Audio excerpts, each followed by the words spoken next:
Neste E2 Pro de Relações Públicas e Comunicação Empresarial, vais descobrir como se constrói um plano de comunicação. Desde a fase da investigação à fase da avaliação, passando pelo planeamento e pela ação, vamos mostrar-te como a Guess What, uma das mais conhecidas agências de comunicação, trabalha diariamente com este tipo de projetos. Definir uma estratégia de comunicação, há que seguir um conjunto de passos. Começamos pela investigação, onde temos que investigar o setor e fazer uma análise benchmarking dos nossos concorrentes. Um segundo passo é a parte da estratégia, onde definimos a estratégia geral do plano de comunicação e os passos a ativar. Um terceiro ponto é o próprio plano de comunicação, a parte operacional, onde estão definidas as diversas ações de comunicação. E por último, mas tão importante como as outras, a parte da avaliação, onde avaliamos todo o nosso trabalho e onde são introduzidas medidas corretivas para melhorar o nosso trabalho de futuro.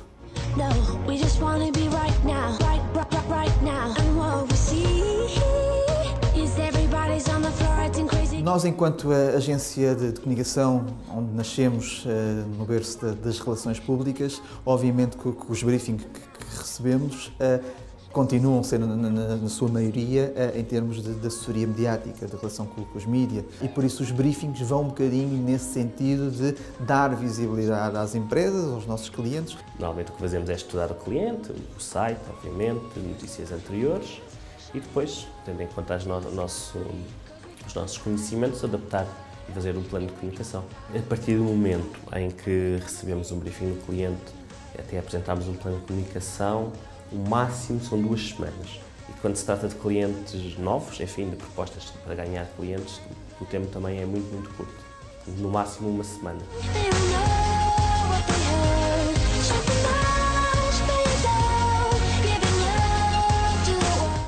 A estratégia pode ser definida em diversos... Depende um bocadinho do briefing, não é? Do briefing que tenhamos do cliente. E depende da área a ativar. Por exemplo, se começarmos a trabalhar na área de imobiliário, temos que estar a par de todas as notícias sobre o setor, tanto a nível nacional como a nível internacional, e perceber quais são os projetos do cliente. Porque isto, em termos de comunicação empresarial, em termos de relações públicas, cada vez mais não existem fronteiras entre as relações públicas, as tradicionais relações públicas, com a área da publicidade, do design, cada vez mais essas fronteiras estão esbatidas. E daí nós também, na Guess What, sermos uma agência mais do que de relações públicas, já uma agência de comunicação integrada.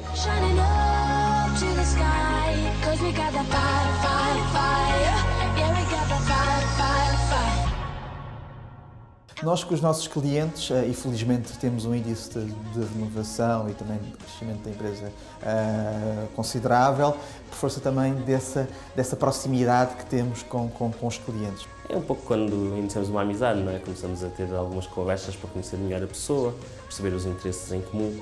Fazemos questão de ter uma relação próxima, um acompanhamento diário, regular, para além dos contactos com reuniões presenciais regulares, no sentido de acompanhar o cliente de forma muito próxima. O nosso trabalho, quando começamos a trabalhar com o cliente, é fazer a ponte entre o cliente e a comunicação social. E o que nós fazemos é tentar perceber o que é que dos interesses do cliente é também o interesse do público. Só assim é que um jornalista vai querer pegar naquele assunto.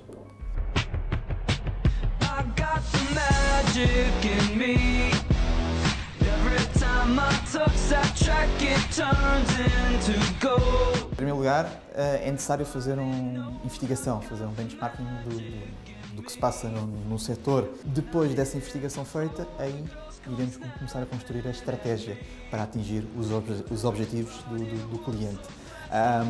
Nessa estratégia temos que definir o plano estratégico, o plano operacional e também o plano tático.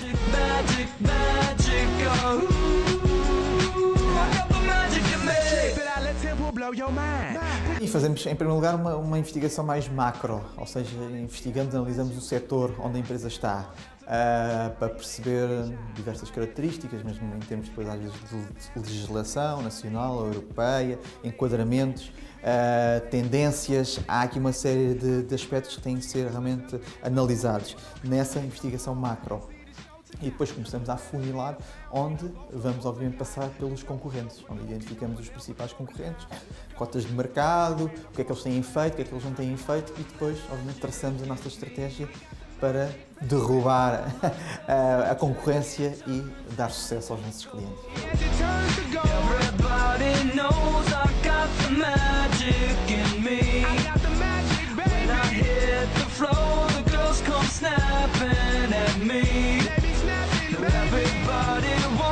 Nós tentamos sempre ir, obviamente, ao encontro dos objetivos do nosso cliente, mas, sempre possível, sugerir, não ficamos por isso, ir um bocadinho mais além, sugerir outro tipo de coisas que possa, obviamente, fazer sentido para o cliente.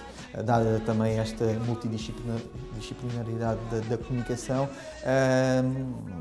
muitas vezes o cliente, por não ter conhecimento ou ter uma visão muito específica, pode-nos apresentar objetivos apenas de assessoria mediática, mas porque é que não faz também aqui uma estratégia de push através das redes sociais, por exemplo, ou um bocadinho de public affairs? Tudo depende depois da leitura que façamos do briefing.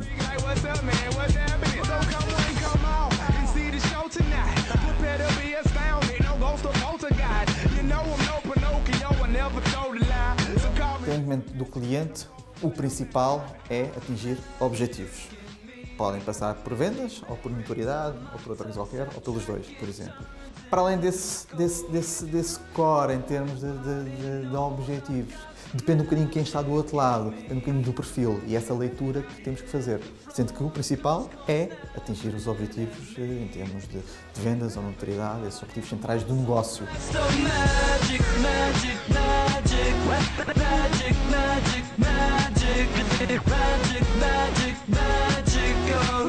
Temos sempre liberdade e mesmo que não a tenhamos, tentamos ter e sugerimos, não custa nada, ter ali algumas ideias criativas que, a nosso ver, faz sentido e adicionam valor ao plano.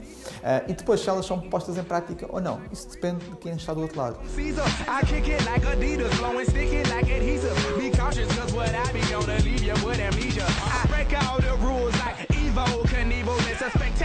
Em termos de monitorização das propostas, temos liberdade e o cliente normalmente não acompanha a construção da proposta. Basicamente apresenta-nos inicialmente um convite, um briefing e depois nós desenvolvemos a proposta com base nesse briefing.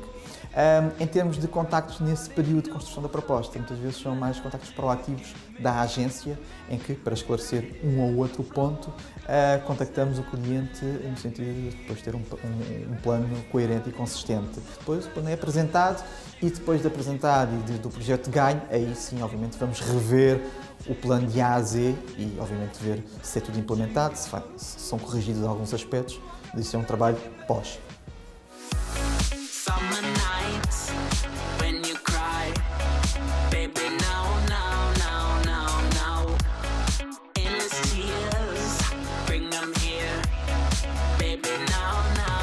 Um plano de comunicação é um documento que nos dá algumas ideias orientadoras. Nem sempre é cumprido à risca. Isto não é necessariamente mau. Primeiro, não é cumprido à risca porque a agenda mediática mete-se no caminho. Ou seja, aquilo que nós temos planeado comunicar no mês de janeiro ou de fevereiro pode cair por terra porque há um acontecimento mediático que absorva os espaços noticiosos.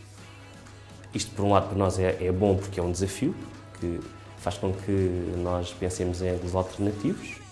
Por outro lado, a própria estratégia do cliente pode mudar a meio do ano, por exemplo. Isso pode acontecer e isso obriga-nos a repensar a estratégia de comunicação.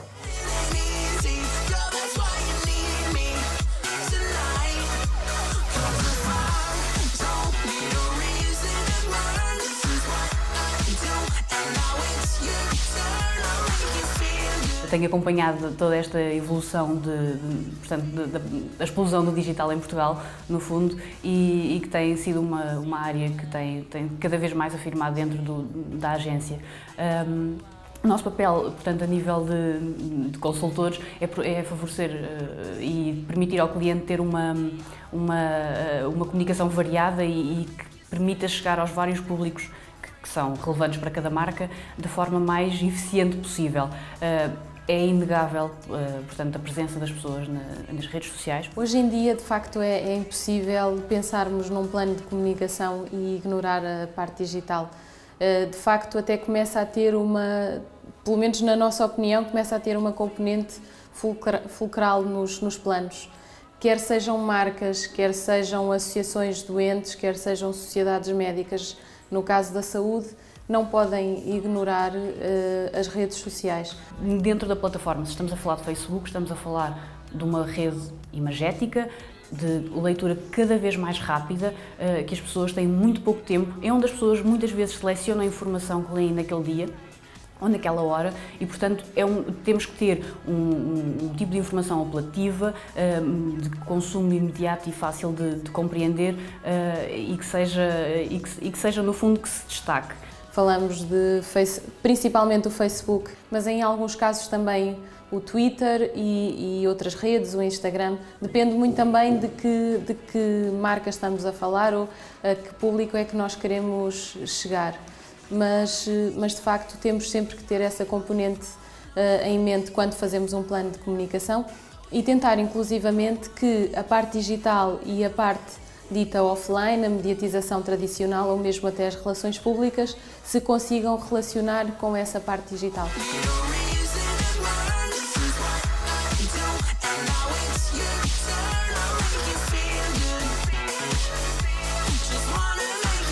Hoje em dia assistimos a diversos canais, temos as redes sociais, os meios online cada vez com um papel mais importante e, portanto, nós temos que, quando começamos a trabalhar um cliente, temos que perceber qual é o seu público-alvo, onde é que quer chegar e quais são as suas mensagens. E, portanto, hoje em dia é um desafio não só pensar se a mensagem do cliente é melhor para um meio económico, para um meio generalista, para um meio regional, mas pensar sempre se é bom para um meio online também, ou se só damos a um meio físico. Portanto, este é outro dos desafios que temos hoje em dia. Que há alguns anos pensávamos qual o melhor meio, agora pensamos qual o melhor meio e o melhor suporte.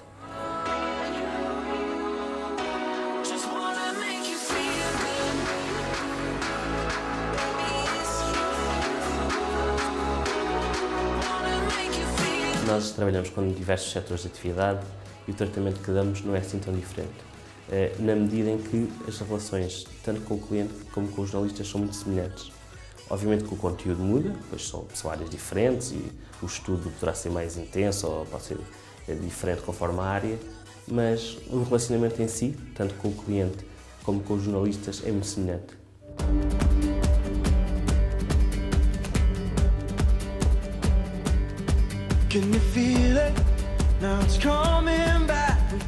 Em termos de avaliação do nosso trabalho, é um capítulo muito importante, muitas vezes desvaloriza-se esta área, mas para mim é uma área tão importante como a área operacional ou a parte estratégica, porque é aqui que avaliamos os resultados e onde corrigimos estratégias que possam não estar a ser implementadas na sua perfeição.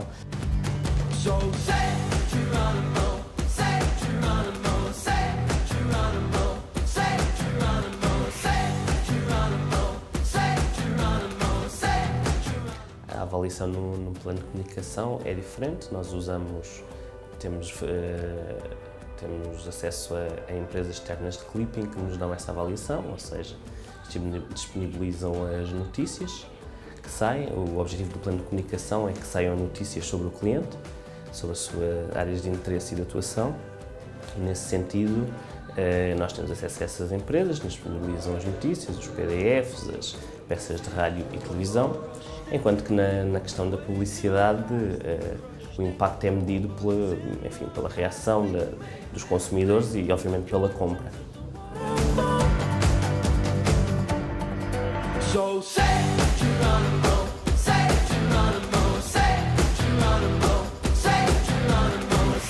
termos de avaliação concreta, que tipo de ferramentas ou instrumentos utilizamos? Depende sempre do que é que estamos a falar, mas se falarmos de uma campanha tradicional de assessoria mediática, temos que avaliar através de um serviço de clipping, que é subcontratado, com qualquer agência existem empresas focadas nesta área do clipping, onde temos acesso às notícias que saem dos nossos clientes, do nosso trabalho, e onde depois fazemos uma avaliação em diversos parâmetros.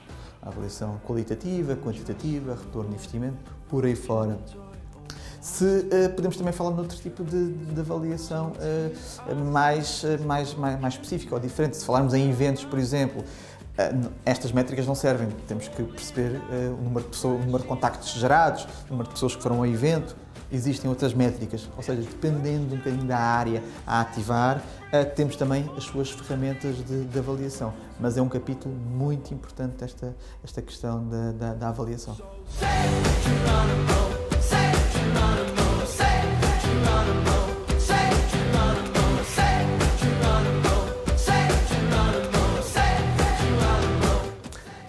A agência consegue reter os seus clientes através dos resultados. Quando nos procuram é exatamente isso que querem, resultados. O mais natural é os clientes, quando começam a trabalhar connosco, têm um certo período, 6 meses, 1 ano, e ficando satisfeitos, o que acontece a maior parte das vezes, continuam, há uma continuidade. Quando deixam de trabalhar por alguma razão, e normalmente essa razão será questões económicas, há a tendência para voltar, quando têm um projeto novo.